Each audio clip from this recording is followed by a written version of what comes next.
Doc. Sorry, John. Don't matter. I'll answer to either. Nice. Hi, Frank.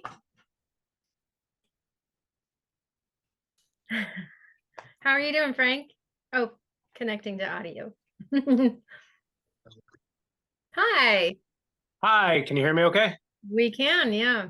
All right, finally. Yeah, no, just a couple of settings that I need to work out. Nice. Yeah. All right. Cool. Like your masks on the wall behind you. Those are great. Yeah, these are our characters in our show.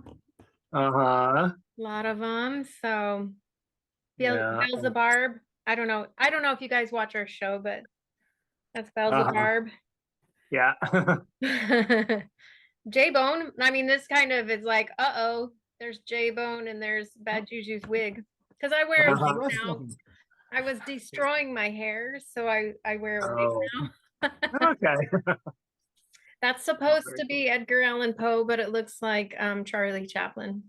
I can see it. I can see it. We gotta fix the mustache a little bit. The mustache needs to come out a little bit, and we need to smooth the hair more. But we're gonna do, we kind of have a bigger film project in mind. I mean, it's still gonna be a short film, but it's bigger than anything we've done.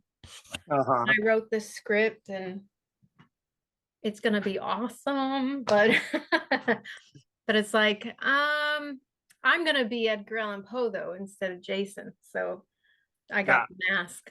Nice. But we'll see. I mean, it might end up just getting a mustache and a wig, but yeah.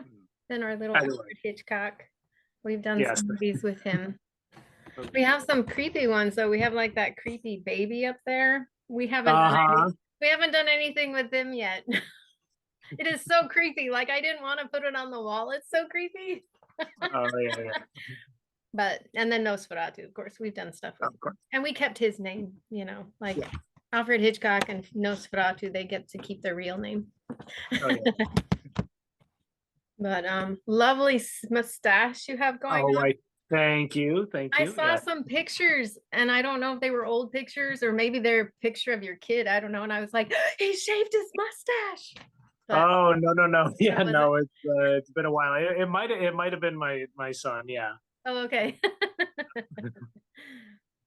Yeah, I don't know if the person had like really, really long hair, then okay. It might have been that. No, right. I'm gonna go refill. I was just realizing that the problem with doing 2 back-to-back episodes is I've already had 1 glass of wine. Okay. Fingers crossed I can keep my composure. Oh yeah, no, I'm sure you'll be great. I'll be right back. And Joel, hopefully you can see and hear us. We cannot see and hear you. So we can work out these technical difficulties in a second. I'll be right back. Okay.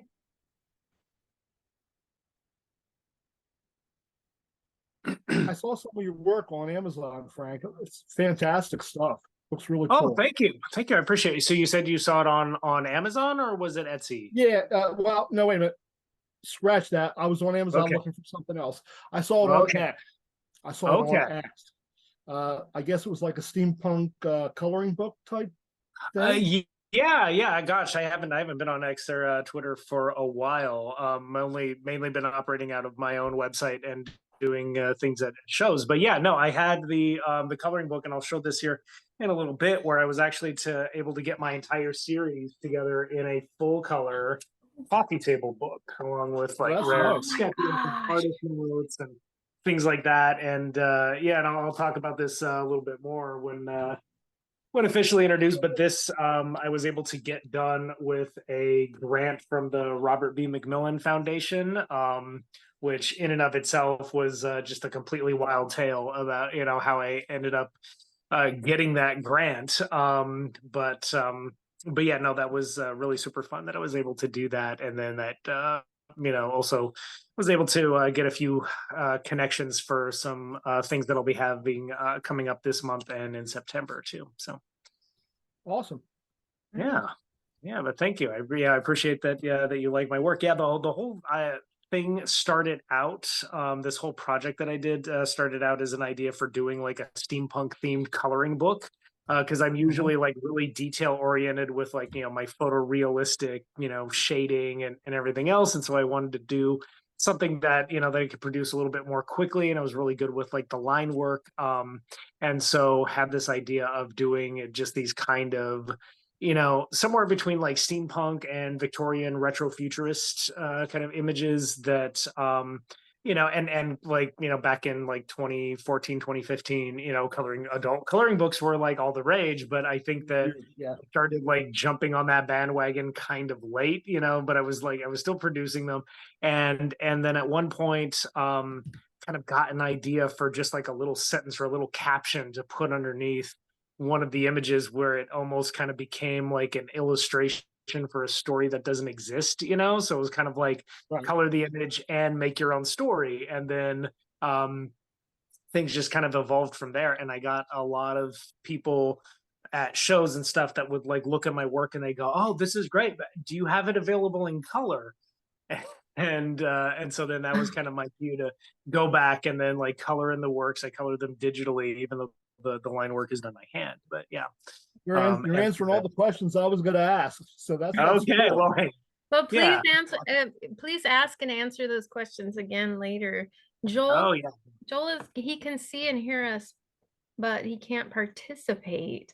Oh, yeah, I noticed that like when I came on and I'm on through my phone, but I had to like actually like turn on the feature because like at first I could see you guys, but I couldn't hear you and you couldn't hear me. I don't know if you could hear me or not, but I couldn't hear you. And just had to like, hit like accept for like the little headphones, and then the microphone, and all of that was just sort of like at the bottom of my screen for like video and the microphone and stuff. So I actually had to go in and it didn't do it for me automatically, at least the microphone. I had to like turn it on and turn the sound feature on. So I don't know, Joel, if there are like things that in there that you need to hit as far as the camera and the microphone. I don't know. Right, yeah, I have to hit the little picture of the microphone and the camera. Yeah. And I'm on a laptop and it has a camera on it. So right. Usually the audio turns on by itself, but with Zoom it doesn't. So I do have to hit but I know that like I used to use an external microphone with like the I don't know what you call it. The spit guard, not the spit guard, but it's it's I can't think of it. My son would know because he's a musician. I used to use that, but then one day something changed, and every time it would be fine, I would plug it in, and then I couldn't hear my guests, and so I had to stop using that and just use the microphone from the camera. And I have never figured out. And he has a separate camera. Try unplugging and plugging it back in. Yeah, maybe. Yeah, it won't work without you. We need a third guest. It's like my rule of 4. If Joel is on a cell phone or a laptop, is he gonna always try a different device? I don't know. I'm doing it from my cell phone because I don't quite trust my Wi-Fi in my house. So I'm just like, okay, I'm just my 5G. So that's why I'm like vertically formatted. Yeah. Yeah, there's probably you can hear us, right, Joel? Will you type whether or not you can hear me? Because I see that you wrote that you can see us, but yes, you can hear us. Okay, awesome. So next to, maybe this will work, next to I can't remember if it's next to the little microphone. If you hover at the bottom of the screen on Zoom, there'll be a little picture of a microphone or a camera or both. And there might be a little arrow. You hover, you might, it might just be something as simple as choosing the right camera. Because when I use a separate camera, I have to do that because it will automatically use my computer camera unless I choose that.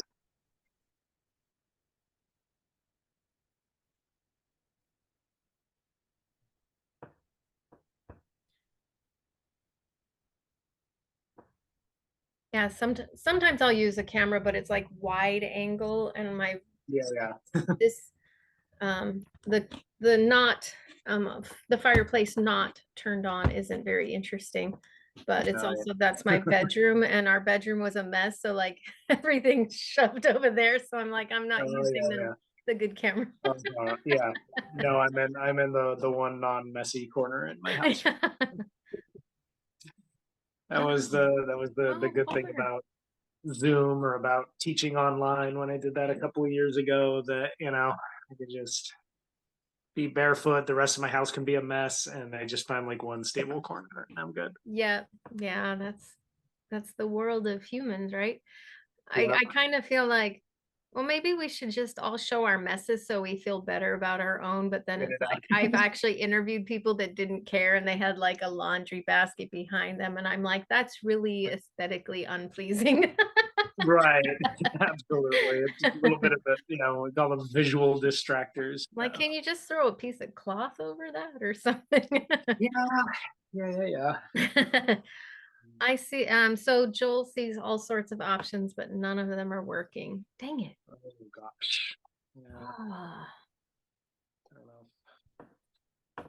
know. Well, Joel, what would you like to do? Would you like to? I mean, sometimes a restart. Yeah. I mean, Like log out, try restart. turning it back on and off again. Yeah. From the IT crowd, if you've ever seen it. Uh-huh. Yeah. That's the joke, but sometimes it does work. Yeah. Yeah, because you're definitely in the meeting. I can't do anything from my end. Oh, maybe I can. Hold on. It shows that his mic is off. The little red icon by his name. Yeah. He's gonna try restarting. You before you restart, Joel, let me just try on my end. Oh no, I can ask you to start your video. Never mind. Put in wait out. Yeah, nope, I can't do anything on my end. It doesn't look like.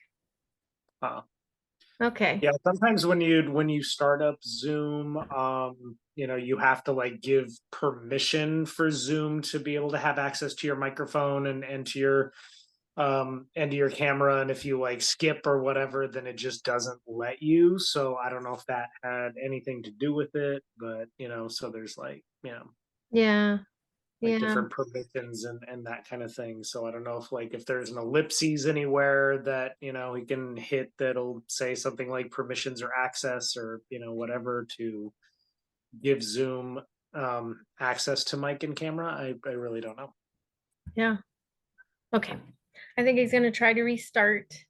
Okay. If he can't get on, I do have a backup guest that can jump on.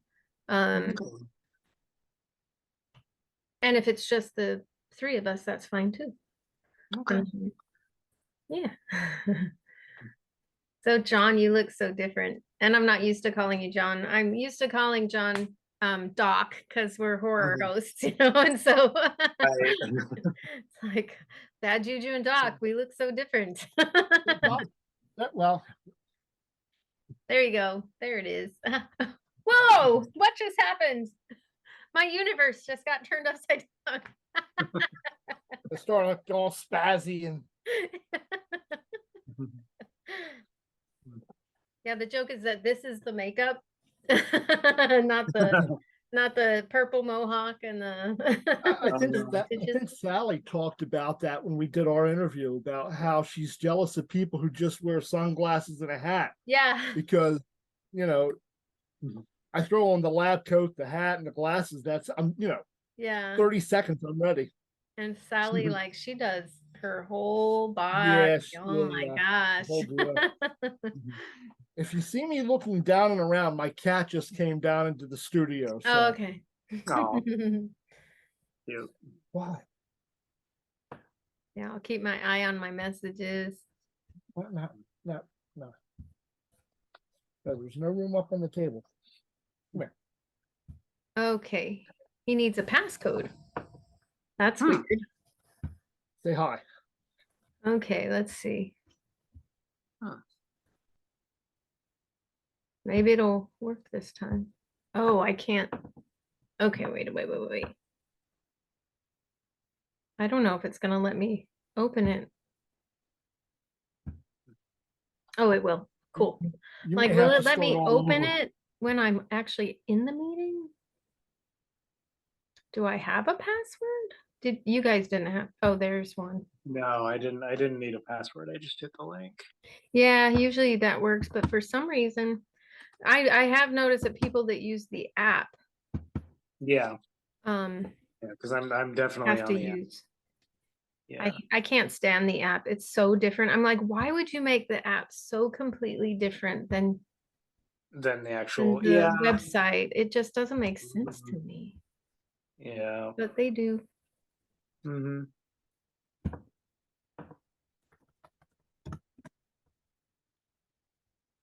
No, I had to get used to a lot of this, like right at the start of COVID for like teaching and spending almost a full year teaching online and Wow. kind of. So that was How was that? Uh, I have a few friend teachers that are just like, man, they kind of threw their curriculum out the window at some point. yeah. Well, teaching visual art particularly I think was challenging, but was able to. I actually Hey, am I here? You are Hey, here. I don't know what the heck that was all about, Yeah. but thank you for the passcode. How did I get in the first place if I didn't have a passcode? I don't. Usually when I send the link directly, you don't need the passcode. It's kind of embedded in it. Right, that's what I thought, but And then it asks this time. freaking mighty, I'll tell you. Well, hi everybody. Hi, Joel. Joel. Oh, Lordy. Great to see you.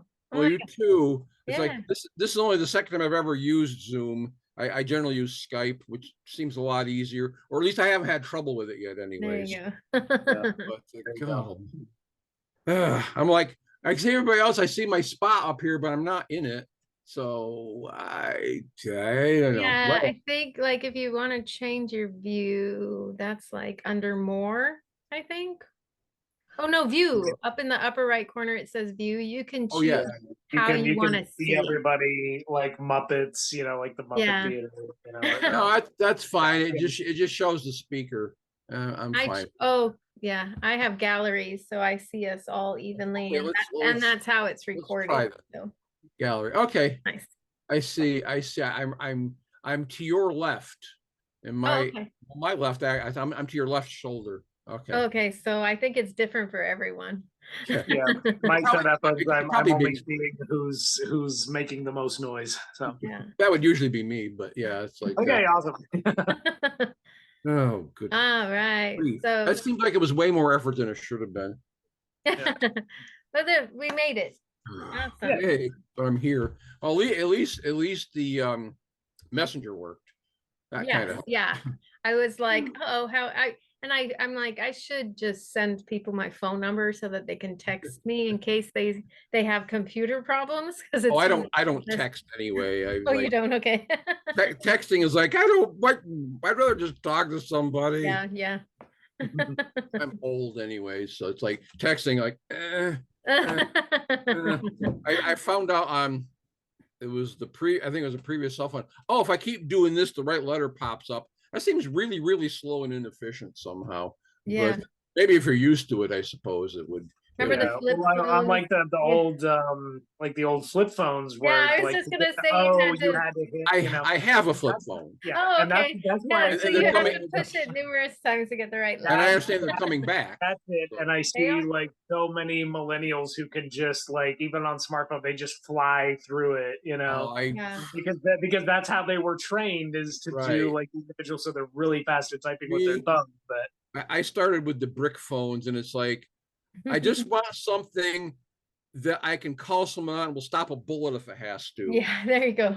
I had those like shoot me now, I dare you. I gotta. But it's like I just want a phone that makes phone calls. That's all. Yeah. If I usually all day, I'd come home from work. It's like, hon, what does this say on the list? I can't quite make that out. Or there's two options. You want this one or this one? You know, that kind of. That's what I wanted a cell phone usually. Or I'm going to be late. I have to stop such and such. You know, that sort of thing. Or I'm on my way home now. Probably why flip phones are coming back is because people that's what I said. There's definitely like a nostalgia thing. But, you know, I'm just wondering now, like trying to imagine what kind of life circumstances one would need to go like, okay, a feature that I'm going to have for deciding a phone is whether or not it can stop a bullet. That's, you know, just like, got my wheels turning now. For flip phones, at least it protects the screen. Like, oh, because I see. Yeah. Well, they have the flip smartphones now. They have like the smartphone that'll fold in half, like the screen itself. Right. That's kind of neat. There was someone I used to critique on Critters. Jeff Cates had stories set in the not too far in the future. They had a thing called a POM-COM. You'd pop it and it would fold out and had gel screens that would harden up in a second or two. So it compressed really small, and also this nice little thing in your hand that was kind of big. I was like, I like that. Yeah. Yeah. It's like he had some good stories, you know, but I don't do Critters much anymore, but I still keep my hand in critiquing and stuff like that. And because there's a few people who's like books I was in the middle of, for one thing. And it's like, I'm not going to abandon you now. Right. Yeah. There's this one woman, Carla Hennies. She had this pretty good story going, but she wasn't getting any critiques at all. Like, come on, people. And there wasn't that many stories in the particular, because like, you guys can't slip her a critique. I mean, yeah, they're in the middle of a book, but I mean, you could at least say, well, I don't understand what's going on, but I like this and that, or I don't like this. I mean, I know it's hard. I know it's hard jumping into the middle of something, but I've done it. People are busy. So that's how Joel and I know each other, actually, is from Critters. Yes. So I joined Critters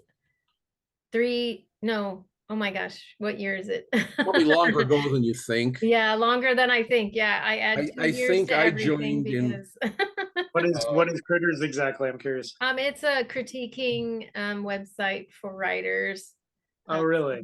Yeah. Okay. And you can drop a story on, and people have to give you some sort of critiques on. There are rules about you can't swear and say bad things and scream at people. You have to be nice. But basically, it's like, look, it's like, okay, you have grammar problems, you have sentence structure problems, you have plot problems, and please explain, you know, and here's your problem. But don't get nasty and know-it-all about it and stuff like that. And it works pretty well. Yeah, it is pretty nice. And I might check that out. I'm about, I would say, 20 or 30 pages away from finishing a novel that I'm hoping to get some feedback on. Nice, yeah. I highly recommend beta readers. And so like you can do short stories or you can do novels. Right. And in return, you have to do critiques. So it's almost like you buy your critique. You earn points for critiquing. And if you don't critique, you don't get critiqued. I've seen a number of people get dumped to like the slush pile. It's keep your ratio up or no one's going to critique. It's not a free ride. Right. Yeah, absolutely. And it's not a fan fiction site. Well, technically, I suppose you can submit fan fiction, but it's not the kind of thing you submit to see. Oh, how good is my story? It's not what it's for. Right.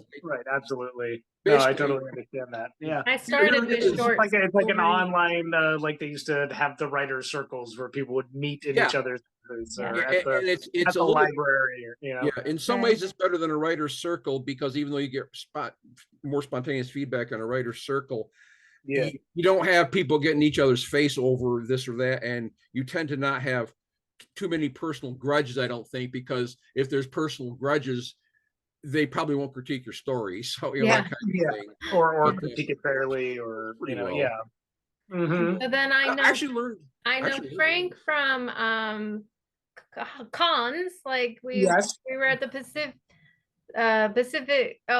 Norwest Con. Norwest Con, yeah. And 2 cons or just 1? No, 2. Yeah.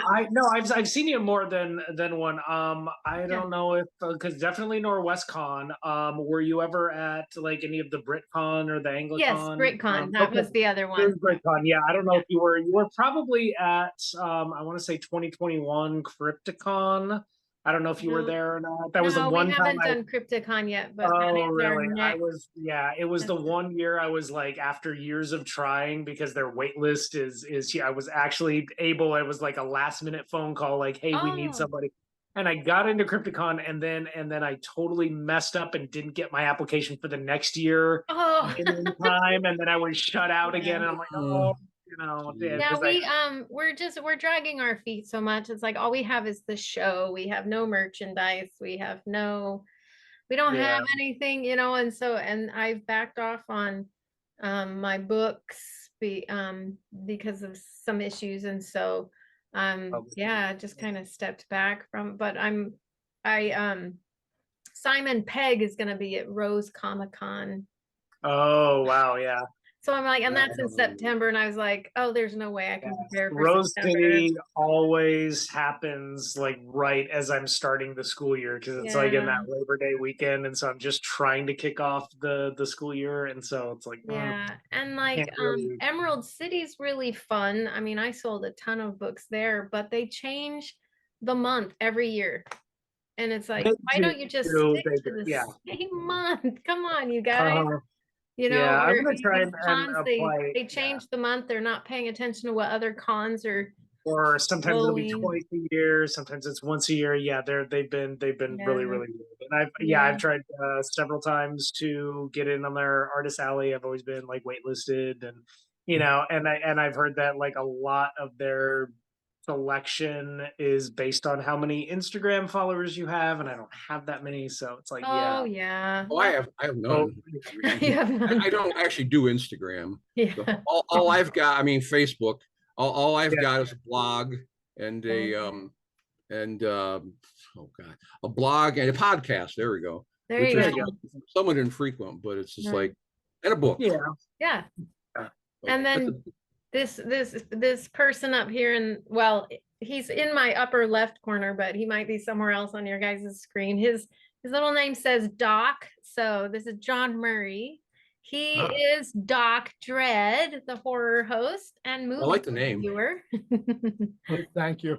And so we know each other as horror hosts, Bad JuJu and Doc Dread. So. You gotta be careful how you say that.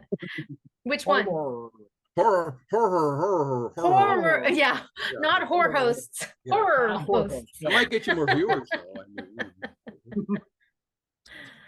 So, John Murray, you are horror host and movie reviewer, horror movie reviewer specifically, right? Yes. And yes. I'm sorry. I'm just gonna go through the introduction. That's okay. Go ahead.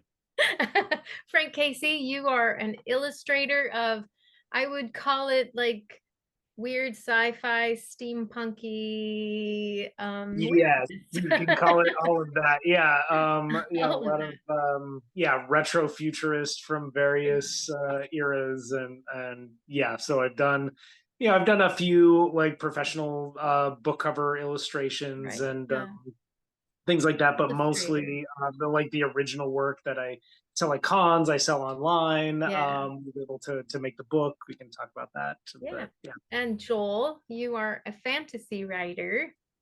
I am. And that's your book. That's the cover of your book, above your shoulder. That's hey. It's the best book cover. I just love it so much. Yeah, I had a professional artist do the cover. My daughter. Yeah. And speaking of daughters, this is a doting on dads very late Father's Day celebration. But we should always celebrate our fathers, right? So, it's not better late than never. It's we can celebrate it all the time. So thank you guys for joining me. This is Titles, Talk, and Tipples. Jude Matulich-Hall. I'm a writer, a producer, a horror host. editor, director, all of that above. And so cheers to you guys. Cheers. For Happy sure. Father's. And so what are you drinking, Joel? I am drinking iced tea. I can't have alcohol because of my medication. So That's okay. Is your iced tea sweetened or non-sweetened? Sweet, not too much though. Okay. Yeah, Any yeah. particular I'm guessing it's black tea if it's iced tea, but it might not be black tea, huh? It would have to. Yeah, it's not green tea. It's I not green tea. don't think so. Okay. I really don't think about it much. It's got ginseng in it. Oh, that's nice. Okay. Yeah, it is. I like it. And I don't know what that does to the flavor, honestly, but it's in there. It gives it a nice earthy flavor, I think. Okay. Like ginseng. Frank, what are you drinking? Right now, I'm just kind of keeping things basic. I'm just going with like plain sparkling water. I do have a bottle of something called Instigator on standby, just seeing how the evening goes. It's a Cabernet, but Okay. but yeah, but for now, keeping it dry. So Okay, nice. And John Marie, Doc. Dirty martini with blue cheese olives. Blue cheese olives. oh, that's nice. That does sound nice. Good stuff. I have no basis. Blue cheese olive. Just it's stuffed with blue cheese, you mean, or? Yes.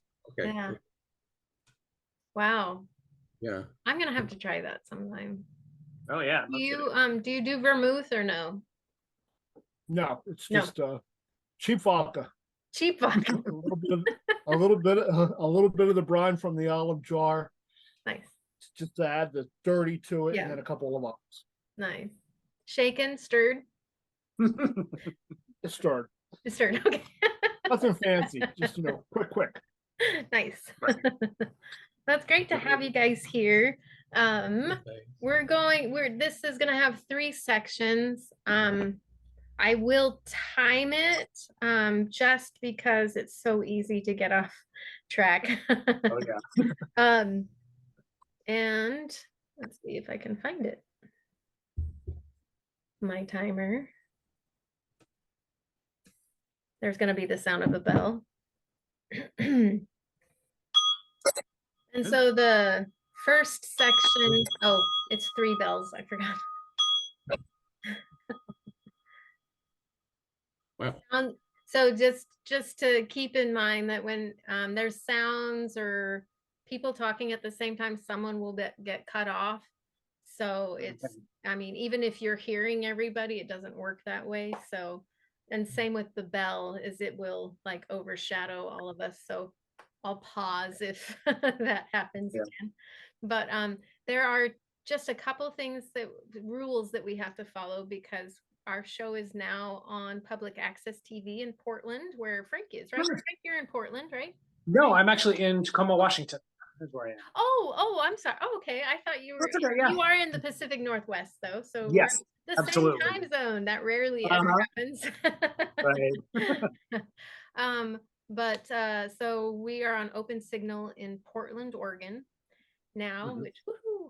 And Bad Juju and Daybone presents. And so, but because it's nonprofit, there are 2 rules we have to follow. One is that you can't promote directly. So obviously you can show us your books, you can tell us about what you're doing and stuff, but you can't say to buy my book, go to Amazon. So you can't use the words Amazon or anything like that. But can't talk about Wonder Woman? Huh? Can't talk about Wonder Woman? No, you can talk about Wonder Woman. You just can't talk about where to buy a Wonder Woman doll. There you go. So, but you can talk about like if you have a YouTube channel, because it's not like Amazon is a site that you go to buy things. YouTube is this, not necessarily, you're not necessarily right. So that's the rule about that. So no prices, nothing like that. No direct promos. And the other thing is no calls to action. And that one is kind of tricky. So you can't say, hey, check out my book. but you can say, if you want to know more about my book, go to my website. Yeah. Okay. Yeah. Gotcha. So those are the rules that we have to follow. And Okay. I do edit. So if there's a slip, it's not that big of a deal. All right. We're going to do about an hour interview, which is Okay. going to be edited down to 15 minutes. All So, right. so we'll do like Okay, cool. 5-minute segments for the episode, and then later on, like next month or something, the whole interview will go out. So, All right. So don't fret if you see the shortened version. You're like, oh, there was so much good stuff. You know, it's, trust me, as an editor, it's so difficult to choose. Like, I mean, there will be times I spend 3 days on trimming down a 1 hour interview into 15 minutes, because it's always such good stuff and I never know what to cut. So, but I get to the point where I get tired, and so I'm just like, whatever they said after this, I know they said really good stuff, but it's cut. I'm too tired, you know. But any kind of editing is tiring.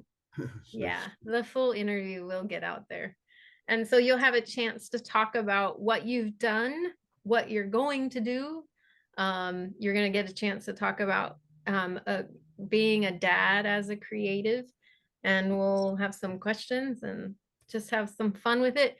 I try to make it as more conversational as possible. Sometimes it does slip into more interview type stuff where I'm asking specific questions, but you know, it's meant to be fun. It doesn't have to be like strict, and just if you do try not to get carried away, you know, for like 20 minutes talking, but that'll be the challenge. Yeah. Yeah, that is the challenge. I know we love talking about our stuff. We're so passionate about our stuff. But all right, so let's start with Joel. Tell us all about our AllWorlds. Oh, golly gosh. Well, basically the concept is dealing with the multiverse, but I can't trademark the multiverse. Right. So they're all worlds. You know, it's like it's alternate worlds, just different, all kinds of different not Earth worlds. Well, sometimes they're Earth, but not quite the same ones we standing on here. I hope to God anyway. But it's just basically there is a group of 10-dimensional super beings, the Valdurians, who have taken it upon themselves to stop other dimensions from invading each other, essentially is what it comes down to. It's like, nope, in each individual universe, they don't, so you can do what you want to yourselves. But if you try to cross dimensional boundaries and attack other universes, that's something else entirely. And they don't do it, they don't really do much themselves. They're more the overview, but they have the Knights of Valoron, because Valoron's their home pocket dimension. They have Knights of Valoron to take care of the stuff for them, because the Valdurians have Geases, if you want to put it on them, they cannot do certain things. And one thing they can't do really is interfere with other dimensions themselves. So they hire people to do this for them. And that's where the Knights of Valoron come in. It's like, you do our stuff for us. And sometimes that's superseded. But the stories basically deal with like the main characters dealing with gods who are out of their own worlds. And in some cases, and most of the book deals with alien body snatchers, basically. It's like, which are crossing dimensional boundaries, not like outer space aliens, but extra dimensional aliens. And the idea is it could be a little bit horror-ish at first. It was more horror-ish, more horror to start with, but with the body snatcher, but it got less as it went on. So I wouldn't count it as horror really, but there are fantasy, but the fantasy, a little bit of sci-fi, because they cross different worlds, and some worlds use magic, some worlds use science, some worlds use both, maybe not so well. So I've called it sci-fantasy sometimes. I don't try to make too much distinction, because if you cross into the world and you're carrying a laser gun and you're being blasted by wizards, if your laser gun still works, you're going to use it. Kind of thing. And different dimensions have different laws. Sometimes magic doesn't work, or technology. There is a world I have where none of that works. So you got to go in and beat things to pieces with physical force, kind of stuff. So it's like, oh boy, it's like but the idea is it's like they're trying to keep everyone as much as they can safe, without overstepping their bounds, kind of, I guess you would call it. And that's where the night comes in. The nights come in. So, and is that who's on the cover? Are some of the knights? yes, that's the woman is Nia and the guy is Oris. Nice. Aurus. Yeah. They look like kind of detectives. Is there a noir? That was kind of the original idea. Oris used to run a noir style detective agency. That's kind of a prelude to this, but he referenced it a few times. But so he's got an office like that. It's like the weird junky kind of office and stuff like that. And that's why Nia has the femme fatale look. Okay. And and she starts off, you might say she's starting off as the typical femme fatale, except she walks through his door, basically through his door. Without opening it, basically. So it's like, oh no, what is this now? And that's kind of where it's pretty much right off the bat, it's not the same thing. The book doesn't open with him, though. It opens with a prologue that sets up the entire thing and explains the whole thing about the knights and the Valdurians and whatnot, because it's good to have some idea where we're going. You're right. With this.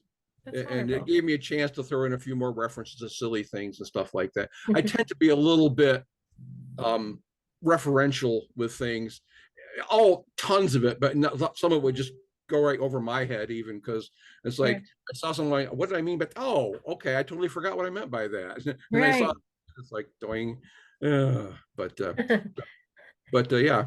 Yeah, wonderful. It was fun. And so, John Murray, you're a horror host of Swamp Movie Theater, right? Did I get that right? Yes, Swamp Theater. Oh, Swamp Theater. Swamp Theater.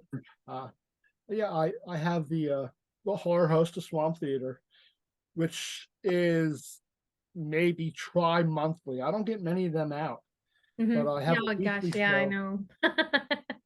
My it's not lockdown anymore. You can't do a weekly episode. Well, I do a 20-minute weekly show called Dr. Dread Reviews, where me and my co-host Puppet will review a horror movie.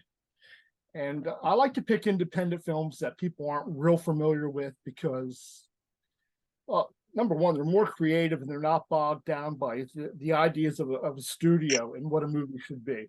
And it's really interesting to see what people can do on a lower budget. So yeah, that's fun. Yeah. And just recently, I am now doing a weekly horror host, but it's on another internet station. It's WON 48, and they contacted me by mistake, and they set me up. They set me up with the co-host who's about an hour away. Oh, and he comes here, and we set up the studio and knock out 5 shows, good for the month. So cool. So, what is that called? Cemetery Cinema. Cemetery Cinema. Who's your Cemetery co-host? Cinema. My co-host is the Mad Darbarian, and I haven't even heard of this. How is this possible? This is just started the second week of June. Oh, okay. So it's really recent, and I watched our first month, and we're horrible. We have no rapport. It looks like we're reading a script. It's pretty bad. But we took all that, we critiqued ourselves and asked a couple of other people to look and see what we were doing wrong. And they were honest with us. And hopefully July show will be just a little bit better. I think rolling into August, we'll have meshed. Nice. Yeah, that's great. Well, congratulations. Thank you. All because someone made a mistake, and now look at that. Yeah. It was weird. I got a message. They said, "Hey, we're interested in having you on our channel." I'm like, "Who are you, and how did you get my number?" Yeah. Well, great. Awesome. So, Frank, you are an illustrator of retro sci-fi Yeah. steampunky. Yeah. Sometimes So, horror. I've seen your Dracula. yes. Yeah. So You yeah, do I kind of monsters. have two sides to my work. On one hand, I do sometimes to sell at conventions. I have like kind of like very humorous fan art, or I will do some of my own book covers of free domain works like Frankenstein, Dracula, etc. And sometimes not so, like do Androids Dream of Electric Sheep, or just novels that have like really really spoken to me, kind of giving my own visual take. But most of my work is original stuff. I have a body of work that I started in 2015 and that ran to 2019, called Tales of the Incompletely Peculiar. And was recently able to put together a book, a collected volume of that work. And the premise behind that work is that each image that is in this work, you can think of it as an illustration looking for a story. So you'll have an image that has like a title, or like captions, or like dialogue balloons, things like that, as though this were an illustration that was just ripped out of a story and handed to someone and said, here, here, make the rest of the story. So it's kind of an invitation for collaborative storytelling. And I've had people come back to me with different works of fiction based on some of my stories. There was one gentleman in England who wrote a 4-verse song based on one of the images that he found online. It was cool. My English 101 teacher from like 32 years ago found a piece online. She wrote a story. There was a couple that cosplayed as a couple of characters in my work, and this was at Oh, Norwest that's right. yes, I they did remember. like a 2-minute stage performance based on that. Let me see if I can find it in the book. But they did, and they had like music and sound, and this particular piece right here, the Celestial That's so Sisters, they did. cool. Yeah, so it's been really cool to see the kind of response I've had. you know um uh, because in addition to this, I also have like a series of coloring books that have spaces for writing, so you can literally write your own story. And I've had teachers buy these as writing prompts in the classrooms with kids. I've also had therapists buy these and use them with clients. Wow. Because they say like they can really start to see like different hidden like motivations, agendas, with people, and what their personal take on something is. But then also that there is something really cathartic and empowering about getting to finish the story on your own terms. And I'm a real fan of the idea of collaborative storytelling. And so people ask, like, have you ever written stories about any of this stuff? And I say no, because the whole point is to try and get people to create their own. And maybe it's the art teacher in me that just wants to get people thinking, kind of thing.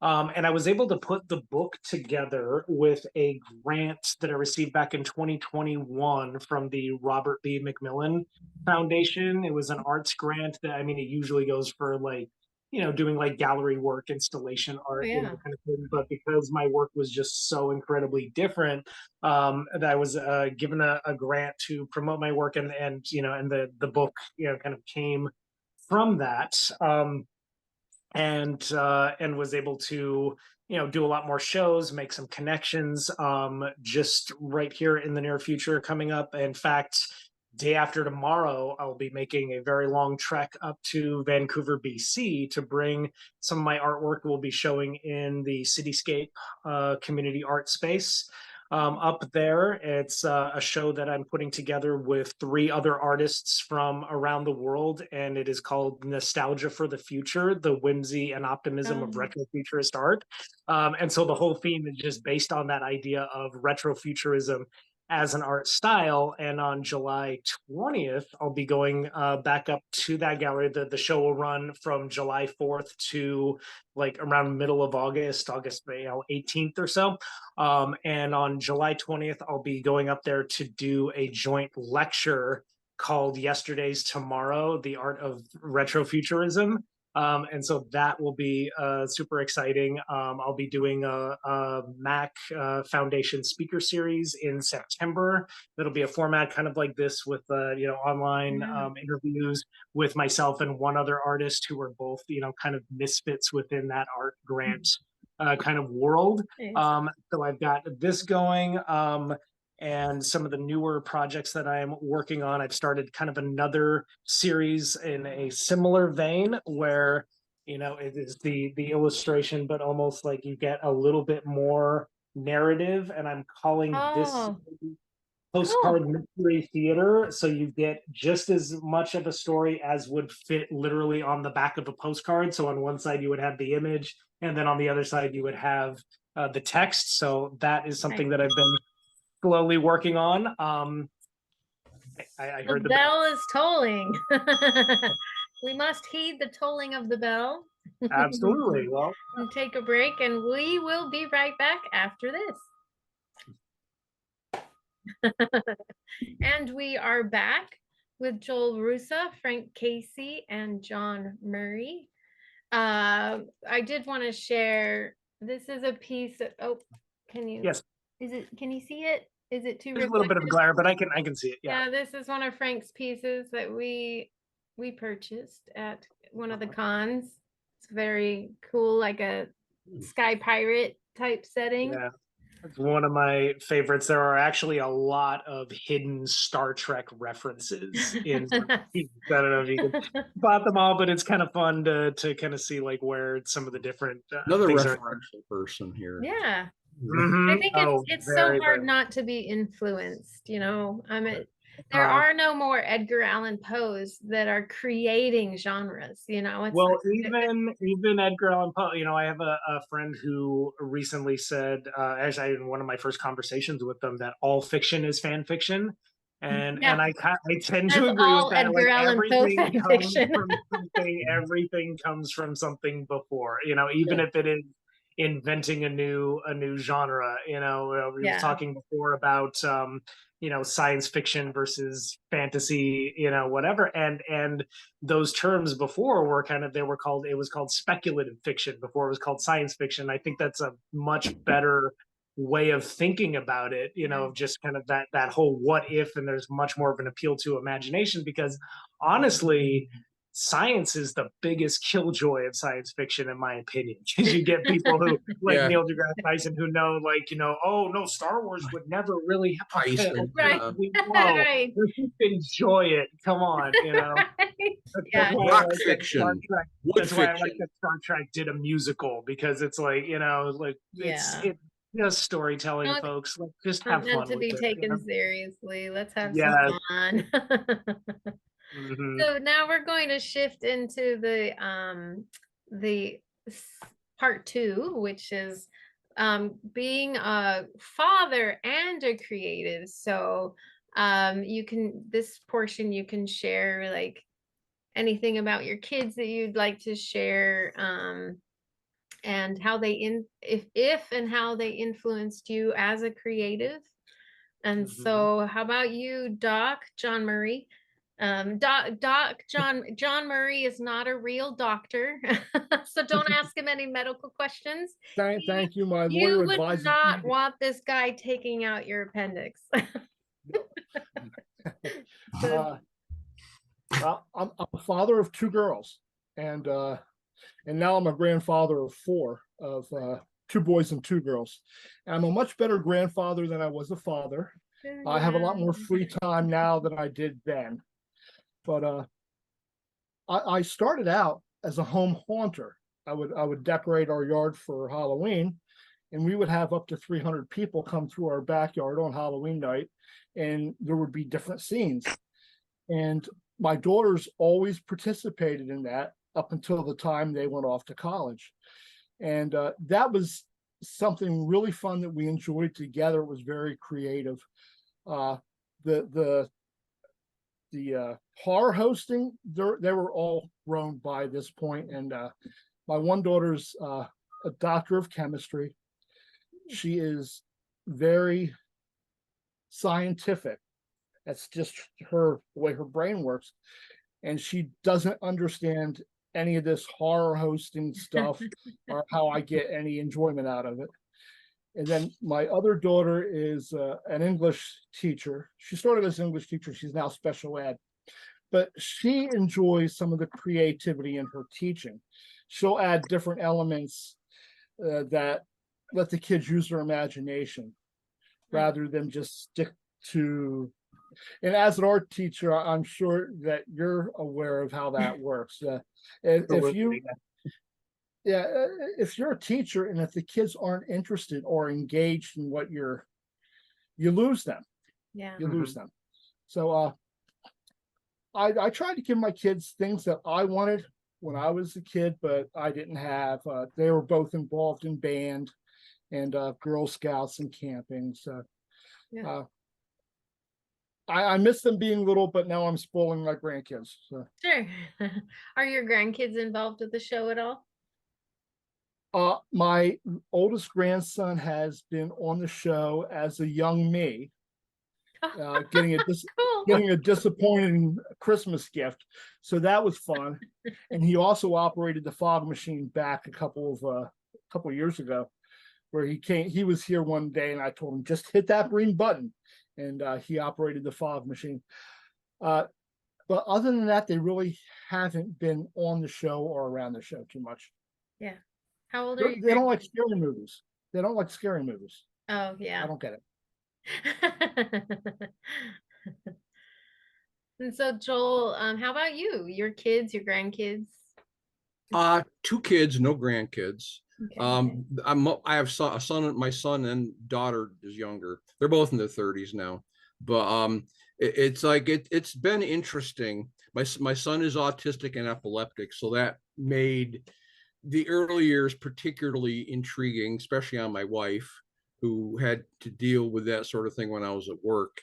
But they're both incredibly creative, and it's like with my son, it's a little hard to tell what's going on because he doesn't react to things like your average person does. Like he doesn't even necessarily smile if he likes something. He will laugh, but it's just like something like, "Did you hear what I said?" Yeah, that kind of thing. It's like yeah. But they're both very creative. They both inspired me a lot of ways. It's just for both of them to get through life as they have has been kind of inspiring. My son has had to fight through, basically learn through mud to kind of be normal. Well, normal-ish anyway. Yeah. And my daughter, normal is overrated anyway. My daughter has been very creative. I don't think I particularly inspired her. She just is a creative person. It's just one of those, but there's always been creative things around the house, artwork, books, weird TV shows, comics, especially, it's like all kinds of things. It's like anime, we all tend to love anime in general, and it's just like it's just been one of those things. It's been pretty neat, and still is, being their dad, and like I say, my daughter did my book cover, for crying out loud. Yeah. Really Awesome. really good one. It's like, geez. And my son's given me a few ideas here and there on things, and he's writing himself now. Oh, nice. And it's like, I says, you don't feel like you have to imitate me or anything. He goes, no, I just want to do this. And I go, well, there you go. Then you don't have to write to please me either. Write what pleases you. Just try to make sure it's comprehensible to the reader. But that kind of been helping with editing and stuff like that. Yeah. That's wonderful. So that's so they're both very, very intelligent, creative people. Jeepers, cats, probably smarter than I am these days, since my stroke especially.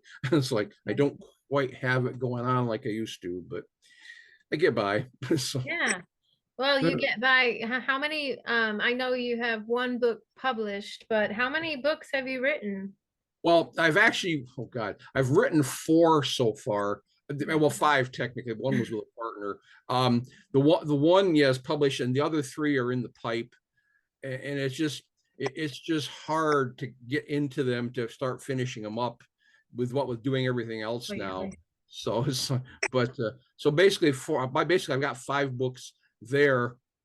1 is out, 3 are in the works, and the one's got to really be rewritten eventually. But it all connects. Yeah. All my AllWorlds, everything connects with my AllWorlds books.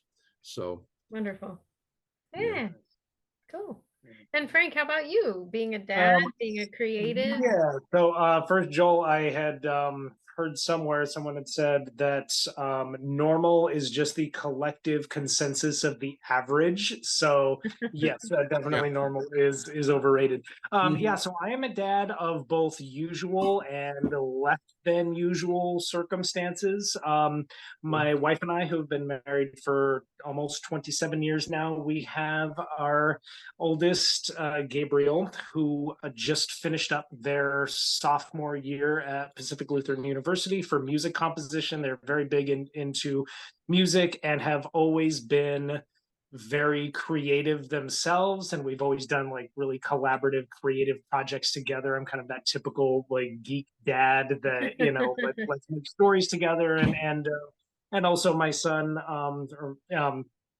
will very often like go from one hyper focus fascination to another, and we've always been like really kind of indulgent and understanding of that, because we do believe that really helps to like breed creativity and also the self-confidence and that kind of thing.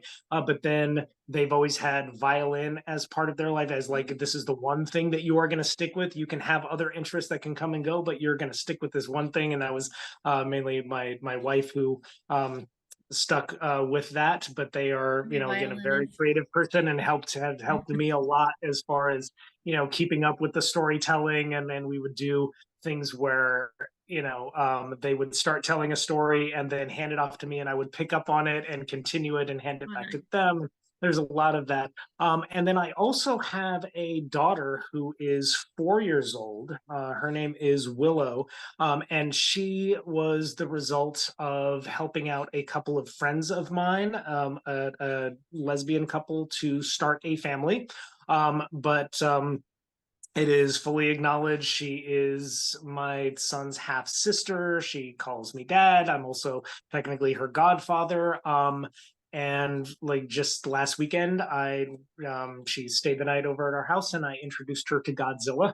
And so and she's also a very creative person, has very much like a very vivid imagination and a knack for storytelling. But definitely, especially with having Gabriel as both a kind of a creative outlet to work things with, but then also getting a lot of that feedback for and just remembering what it's like to be a kid and have a very vivid imagination and stuff, and also through being a teacher, and having to not only teach drawing and painting skills, but to also teach the idea of how to be creative and how to come up with creative ideas, and what is that process that people use to be able to kind of think outside the box and think in new ways, and that kind of thing. And so having to sort of codify that and helping to walk kids through that,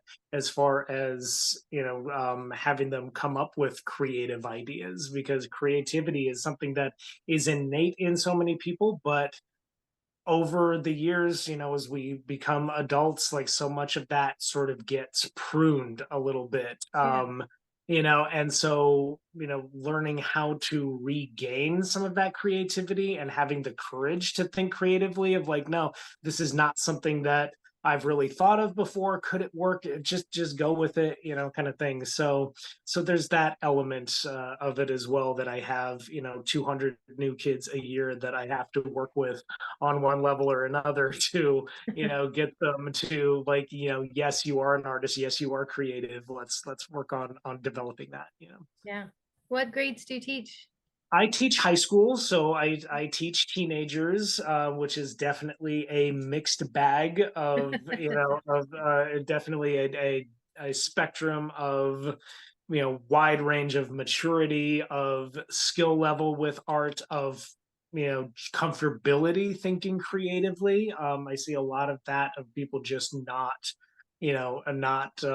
being comfortable with sharing or even trying to experiment and coming up with ideas because of like fear of failure and fear of like kind of being different. And so having to kind of walk people through that and structure, okay, you know, like here are some simple strategies that you can use to be creative, and trying to, you know, kind of figure out for myself what those are, and work with that, you know. So that's kind of been sort of my quest as a teacher of, you know, not only teaching you how to draw and paint well or how to communicate through art, but then also just how to come up with creative ideas and how to think outside the box. Yeah. Yeah. Yeah. So both kids play violin or just one? Actually, Willow is learning violin. Her moms are getting her on that, and you know, Gabriel did the Suzuki method growing up, and so now Willow is on the Suzuki method. And you know, Gabriel really pursued, in his background rather, was classical music up until about the point of high school, and it kind of felt like interest was new. And then they discovered jazz improv, which, you know, the music theory behind it, because my son is really big on the nuances of music theory, and so you're learning like, oh, I can actually create with this. And so now they are pursuing music composition. You know, they want to write musicals. They also want to in high school. That's um incredible. say what? I said in high school. That's incredible. Oh yeah, well they are in college now. They're in college now. Okay. Yeah. Oh, okay, so that makes more sense. I was like, yeah. Well, it was at what the end high of school high is school. it? It was the end of high school. They actually went to a school of the arts, and towards the end of high school, really discovered musical theater, and were like, you know, I want to make musicals. That's just what I want to do. And then also pursuing pedagogical music, so like writing music for middle schoolers and high schoolers, and how can you write original creative pieces for performers who are still very limited in their skill level, and still making that sound good and making that worthwhile. And so that is something that that they're pursuing as well. Yeah, that's fantastic. I'm a violinist too. Nice. I'm concertmaster of the North Oregon Coast Symphony, so it's a lot of work, but it's awesome. So yeah. So special place in my heart. Oh yeah. But you know, it's like the jazz. I mean, that kind of goes over my head. So it's really cool to hear that they found that. Yeah, because they always had a because background. Suzuki is so strict, and then you have so what a great foundation of one that just that learning jazz. like how to play by ear and that kind of thing, and then later applying music theory on top of that. And then when you have, you know, like jazz improv, which is like some of the most complex music theory that's out there, then they just really took you know, like gravitated and took a liking to that. Nice. And so we have an illustrator, a writer, horror host. Do you guys play instruments or is it just, you know, some people are like strictly one outlet, one hobby, one creative, and some people are able to do all sorts of things. Do you guys, is there something else that you have on the back burner that you work with? Well, I'm not musical particularly, and you'd be better off not hearing me sing. That's for sure.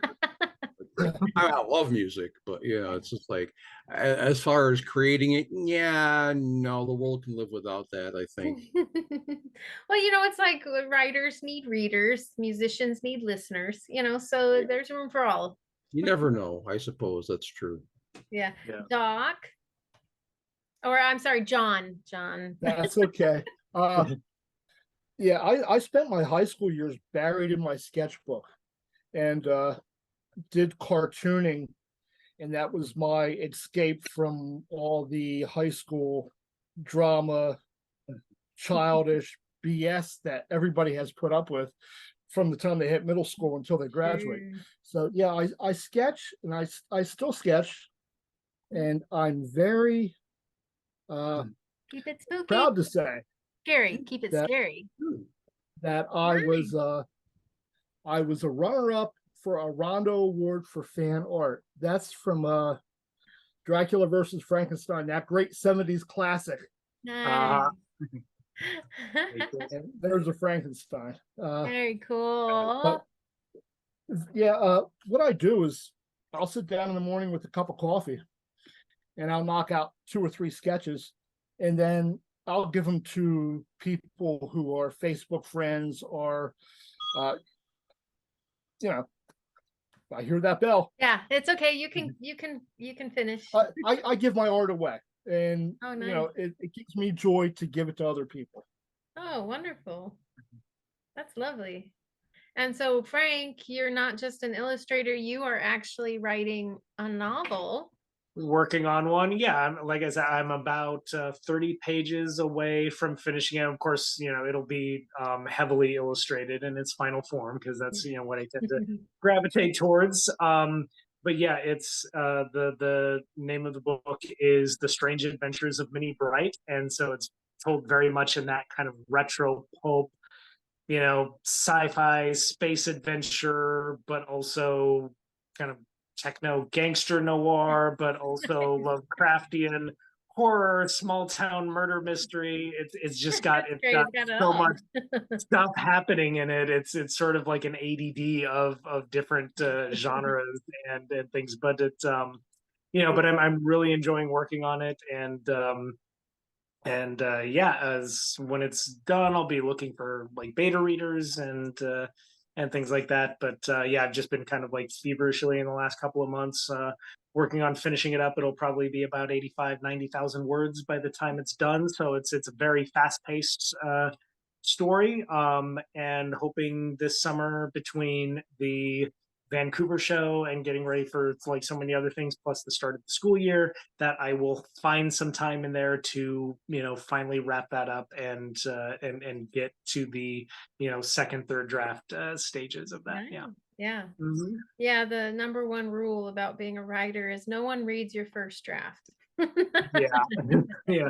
I do That's have some very people that important. have Please been, edit it before you yeah, give it to any beta reader. right. Well, my wife has been reading it as I've been writing it, and I've been, you know, sending different chapters to different friends that I have online to, you know, get their feedback. People who are both really into the genre and people who are not into the genre, to kind of get like what their take on it is as well. So it's been fun, and it helps to keep me accountable too. Of like, okay, I've started this story with these people. I need to finish it so that they can, you know, get it and tell me what they think and things like that. So that has been kind of helping to keep me sort of accountable, and not just like, oh, I'm just going to put this on the shelf and, you know, maybe in a couple of years or it times out or, you know, Yeah. whatever. Yeah. Yeah. So I kind of need that external accountability for that. But yeah, no, I agree with like what Neil Gaiman is. You know, your first draft is just to make it exist. Your second draft is to make it sound like you knew what you were doing. Yeah. Exactly. Yeah. And well, Neil Gaiman, Terry Pratchett, he said something very similar of like, Yeah. your rough draft is for you. Mhm. Definitely. Yeah. All right, so that concludes the part 2 of our chat. And so stick around, we'll be right back. And we are back with horror host John Murray, as his horror host personality is Doc Dread, Frank Casey, illustrator and author, and Joel E Roosa of AllWorlds, fantasy writer, fantasy, sci-fi, everything writer. Yep. Yeah. So now we're going to go into some quick questions. This is supposed to be like answer as fast as you can, but it never works that way. So just do the best you can. Shorten it in editing. First question, pen or pencil? Joel. Pencil. I make a lot of mistakes. Pencil, okay. Frank? Pencil, definitely. Whether it's writing, whether it's art, you always start with the pencil. Okay. Doc? Pen. Pen. Definitely pen. Yeah, because I try to fix my mistakes and cover them up rather than erase them. I'm a pen guy. Okay. So those drawings are pen, and when you make a mistake, you just make it work. I go with it and make it work. Wow, that's great. I'm a pencil person myself. So I actually just came up with this question as we were chatting. I would like you guys to bust a myth regarding creativity. So whatever that brings up in your mind, in your tummy, in your in your heart, in your throat, like something about creativity that people might think, but might not be true. Okay. I think I can. Yeah, I'll start with that one. I think that that a big myth is that creativity is something that you're either born with or you're not. The same thing with the ability to draw and paint or draw and paint realistically, like those kind of traditional art skills. These are things that can be learned, and especially with creativity. I mean, you look at the kind of creativity that kids have. It's definitely something that everybody has, and there are even like studies that that have even been done by like NASA, whatever, about creativity, and it is something that that we're definitely born with, but we tends to diminish over time.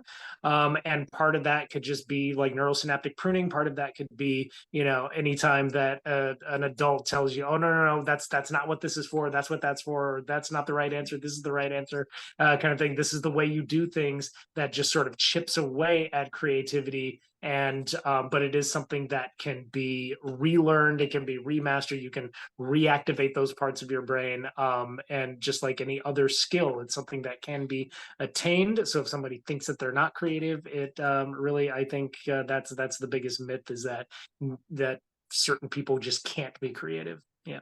Yeah, I agree. I quit playing the violin for 22 years. I picked it up 8 years ago, and now I'm concert master. Yes. Yeah. Mm-hmm. So there we go. Absolutely. John, bust a myth for us. I don't know how. Frank did it very well.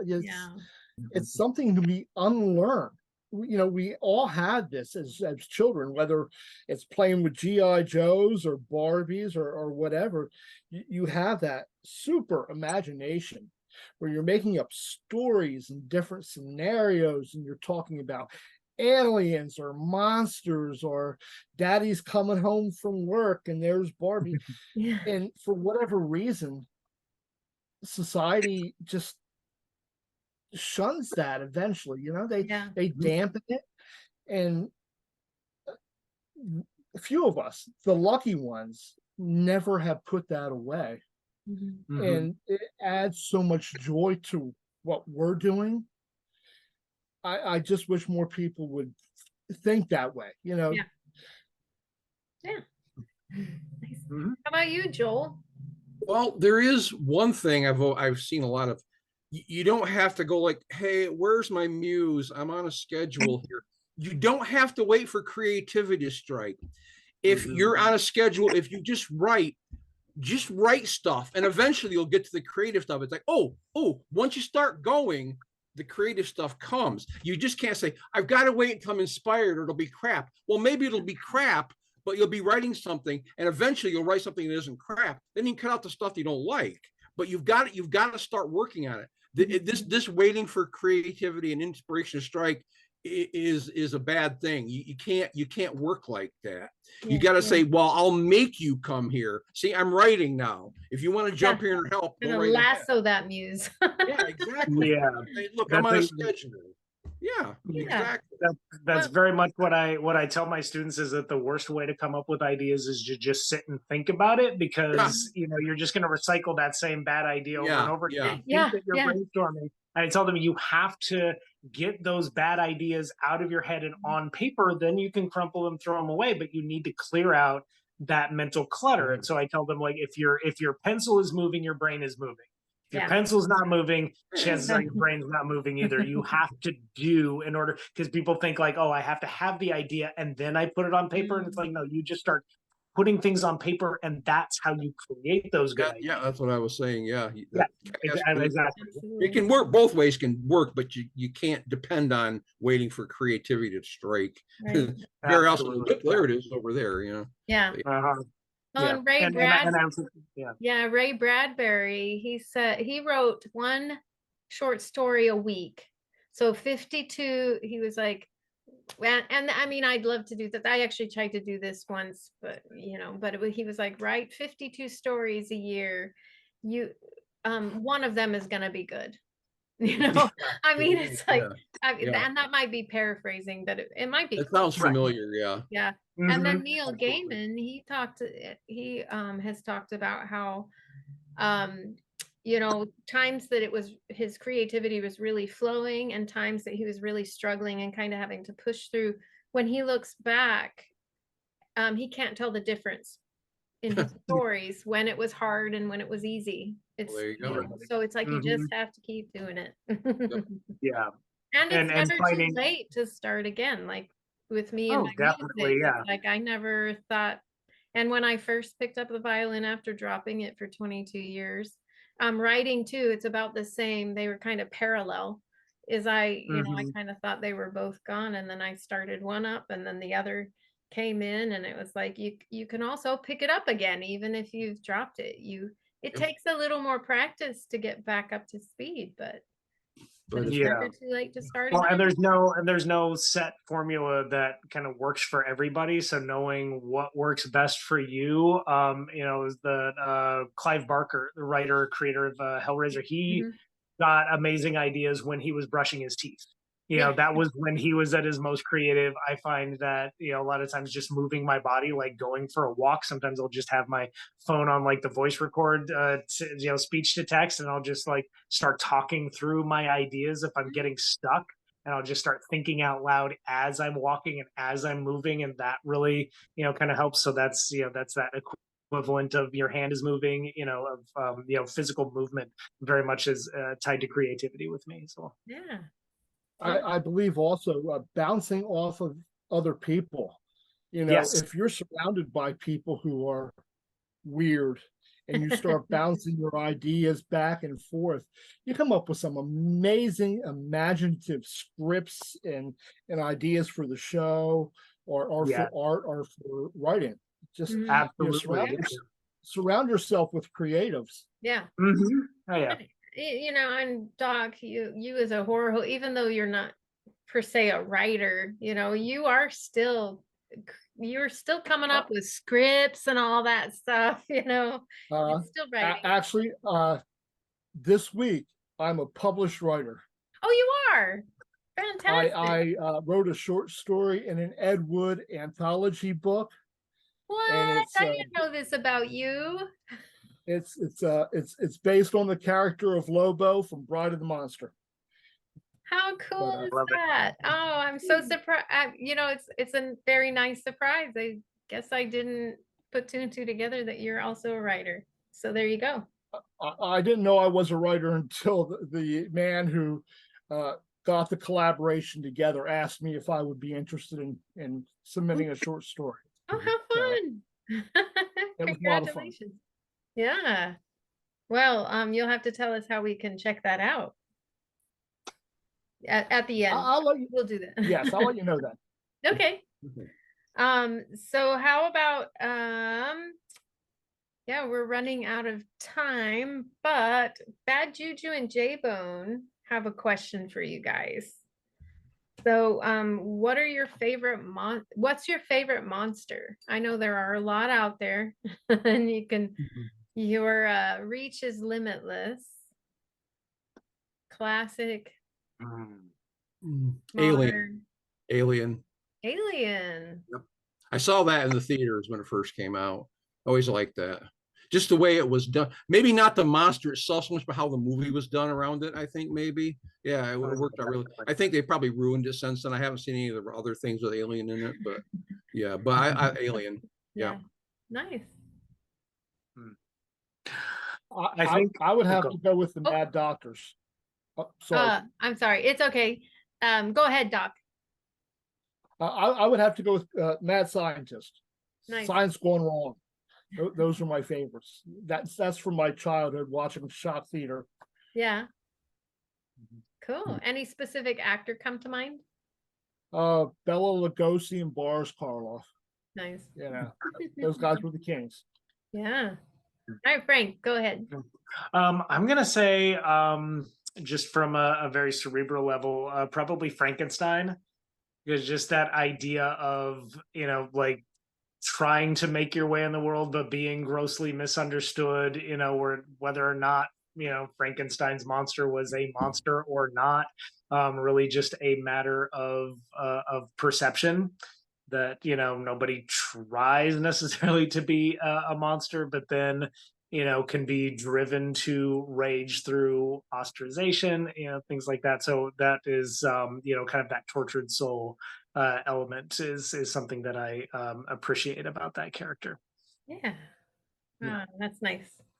Yeah, I don't know. There's so many good monsters, right? But I think this week my favorite monster is Godzilla. So There you go. Oh, nice. Well, you know, it always changes, but yeah. oh, when my daughter was watching, and we were, you know, we ended up watching it like, you know, 2 or 3 in the morning. We're watching the 2014, and of course she's like at first getting scared of the monster, but then like Godzilla would show up like an hour into the film, and she was like, "Yeah, that's my boy. That's my great big friend." She was just loving on Godzilla like the very first time watching it, and so that was really great. That's great. Uh, Awesome. Well, now we come to the portion where you get to tell us future stuff that you're gonna do. If you want, you don't have to share. We do have guests that don't share what they're doing in the future, and that's absolutely okay. But how can people find you? Where can they go to find out more about you and your work? Frank. Yeah, so I do have a website. It is www.monkeyhousestudio.net. So monkeyhousestudio.net is where a lot of my work can be found. I also do shows within the Pacific Northwest. The next one that I think I've signed up for is BritCon, which is happening here in August. I've also got the Cityscape Art Gallery show, part of North Van Arts, the Nostalgia for the Future, and that'll be up from July to about mid-August. I will be doing here in November, I will be doing Grit City Comic Show here in Tacoma. We'll also be doing Geek the Halls, which is a show that's happening down in Portland at the very beginning. It's on Black Friday weekend. But yeah, the main way that I can be sort of reached and seen is through my website, and then I also have an Instagram, which is just Monkey House Studio with an underscore under every before and after every word. And so then, yeah, look for me on Instagram, look for me on my website, and that's where I'll be. Nice. And Joel, how can people check you, find out more about you? Well, I don't know about more, but I have on Blogspot, I have the AllWorlds Continuum, which I put in like 1 or 2 a week on that. And again, that translates eventually into a podcast on Spotify. And that's pretty much it as far as, as far as buying the book, so it's like, and I've got 7 more of those coming, eventually here. So we'll see how those go. But that's about it. Okay. And you said that was on. Well, on Blogspot is the AllWorlds Continuum. Yeah. Okay. Wonderful. Yeah. And John Murray, Dr. Ed. Hey, Doc Dread here. The best way to contact me is go on Facebook and just type in Doc Dread, or go up to your search bar, whatever Safari, Google you want to use, and type hashtag Dr. DREAD REVIEWS hashtag Dr. Dread Reviews, no spaces. I'm all over YouTube, and I practically live on Facebook. So if you want to message me, I'll try to get back to you. Keep it scary, my friend. Keep it scary. Thank you guys so much for joining me this evening. Thank you for having us. A happy late Father's Day to you. I guess I shouldn't say that because, in a couple of years I can put it out on Father's Day, and so it wouldn't be late. So happy Father's Day. Well, you can edit out the late part and just, yeah, there you go. Okay. And I look forward to seeing more of your work, and yeah, have a wonderful time. Stay creative. Thank you. Thank you. Bye-bye. Thank you. Bye-bye. It was nice meeting everybody. You Oh, too. yeah. Yeah, it's nice meeting you as well, Yeah. everyone.